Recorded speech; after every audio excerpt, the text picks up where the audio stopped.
या व्हिडिओचे प्रायोजक आहे Jay auto parts and services आणि financial partner Vardhaman furniture Vaijapur. इकडचे जे शेतकरी होते ज्यांनी या सगळ्याची तक्रार केली आणि ज्यांच्या माध्यमातून श्री आमदार रमेश बोरनारे यांचे बंधू संजय बोरनारे यांच्याकडे ही सगळी माहिती दिली गेली आणि मग त्यांनी तक्रार दिली. ते प्रत्यक्षदर्शी शेतकरी ज्यांचं खरंच या सगळ्या नैसर्गिक नाला बुजवल्यामुळे नुकसान होणार आहे, ज्यांची शेती यामुळे अडचणीत येण्याची शक्यता आहे, हे सगळे गोरगरीब शेतकरी माझ्यासोबत आहेत. तुम्हाला कधी समजलं काय झालं आणि आत्तापर्यंत काय काय घडलं? ही 2021ची करोना काळातली गोष्ट आहे.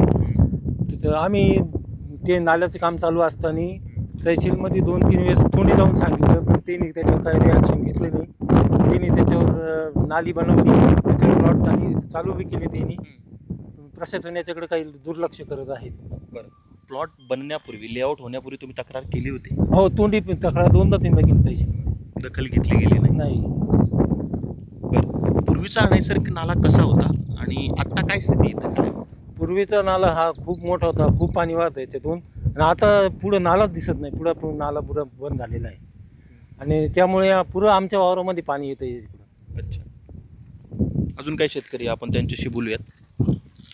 कसा नाला होता, कुठून पाणी येतं आणि किती लांबून हे सगळं नाला वाहत येतो आणि आत्ता काय अडचण येते याची सगळी? आता आगूरपासून पाणी येतं पूर्ण, आणि इकडून हे जिनिंग आहे ना, या घायगावच्या आधी जिनिंगपासून येतं पाणी पूर्ण याला. मग ते पाणी इथं अडचण होती, ते आलं का ते मागच तुटतं इकडं, आणि ते तर खूप लांबून येतं पाणी, 6 किलोमीटर वरून.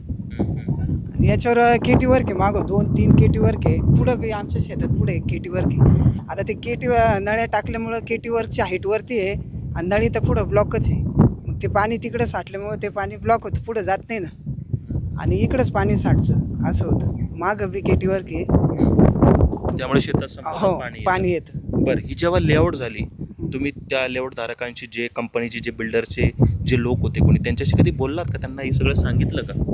नाही, त्यांना माहीत त्यांना बोललो होतो, ते म्हणे काही नाही, नळ्याने हे होईन, आम्ही अंडरग्राऊंड करतोय म्हणे, चेंबरचं पाणी येते असं. पण तेव्हा कोरोना काळ होता, आम्हाला काही करता नव्हतं येत ना, असं झालं. तक्रार द्यायला होती याची बी तक्रार द्यायला होती, अतिक्रमणाची हे तक्रार आहे ना रोडची, याची द्यायला होती, तक्रार करेल होती. आता तुम्हाला काय वाटतं, काय कारवाई झाली पाहिजे लोकांवर? हे नाला नाही का मोकळा झालं पाहिजे बा, जसं होतं तसं झालं पाहिजे बस, म्हणजे पुढं पाण्याची अडचण नाही येणार. असं खूप पाणी येतं ना.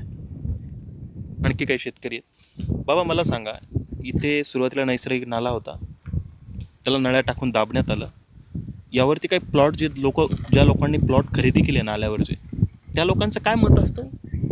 ते लोकांना काही माहितीच नाही ना इथं नाला आहे का नाही आहे म्हणून. कारण इथं सिमेंट रोड झाला पहिले, याच्यावर अगोदर सिमेंट रोड झाला, त्याच्यानंतर हे लोक घेणारे घेतलं ते नाही, त्यांना त्याच्याबद्दल काही माहिती नाही, काही नाही, काही इथं नाला आहे का नाही आहे म्हणून हे माहीत नाही त्यांना. हो, आणि ते तर प्लॉटिंगवाले म्हणते इथं नालाच नाही आहे, पहिली गोष्ट.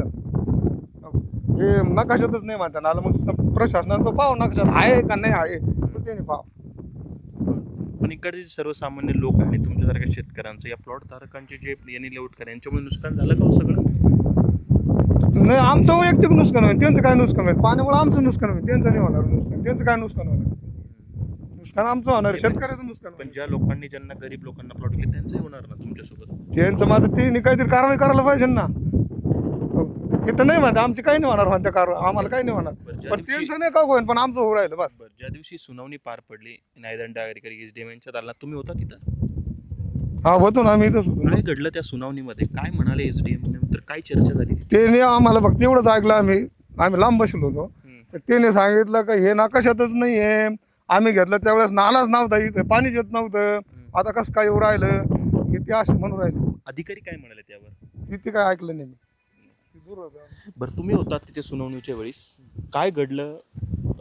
तुमच्याकडून जे तक्रारदार होते संजय बोरारे आणि तुम्ही सगळे शेतकरीच, आणि तिकडून ज्या येणे लेआउटचे जे सहारा बिल्डर्स कंपनीचे कुठले तरी व्यक्ती आले होते, काय संवाद झाला? अधिकाऱ्यांनी काय सांगितलं? काय घडलं त्या सुनावणीच्या वेळेस? ते सुनावणीच्या वेळेस ते असे बोलले, कलेक्टर साहेब त्यांना म्हणे काय ते पाहून घ्या. नंतर ते जलसंपदाचे काहीतरी अधिकारी बी येईल होते, त्यांनी ते नकाशे विकाशे दाखवून बघितलं, तर त्यांनी परमिशन दिली होती पाईप टाकायची, असं यांचं म्हणणं होतं. हा. तर पण ते पाणी त्याच्यातून जात नाही. त्याच्यामुळं मग कलेक्टर साहेबनी त्यांना सांगितलं म्हणे काय ते करून घ्या म्हणे तुमचं, नाही तर मग मी आदेश देऊन टाकीन म्हणे तोडफोडीचं, असे बोलले होते ते. अच्छा, तोडफोडीचे आदेश दिले जातील. हां. मग बघितलं की हे सगळे शेतकरी ज्या दिवशी सुनावणी घडली त्या दिवशी तिथे होते आणि त्या दिवशी नेमकं काय घडलं हे सगळे यांनी सविस्तर सांगितलं. त्यामुळे आता किती वेळ या सगळ्या कारवाईची वाट पाहावी लागेल हा एक अनुत्तरित प्रश्न आहे. कारण प्रशासनाच्या दालनात सुनावण्या पार पडतात, तक्रारी होतात, पुढे काय होतं हे सर्वसामान्यांना सगळ्यांनाच माहीत आहे. त्यामुळे या सगळ्या सर्वसामान्य शेतकऱ्यांना, या गोरगरीब प्लॉटधारकांना आणि ज्या लोकांनी हा सगळा जाणून बुजून केलेला कारनामा यांच्यावर कारवाई होणार का याकडेच आता लक्ष लागू आहे. माझा सहकारी दीपक सोबत मी नितीन थोरात, वैजापूर, छत्रपती संभाजीनगर.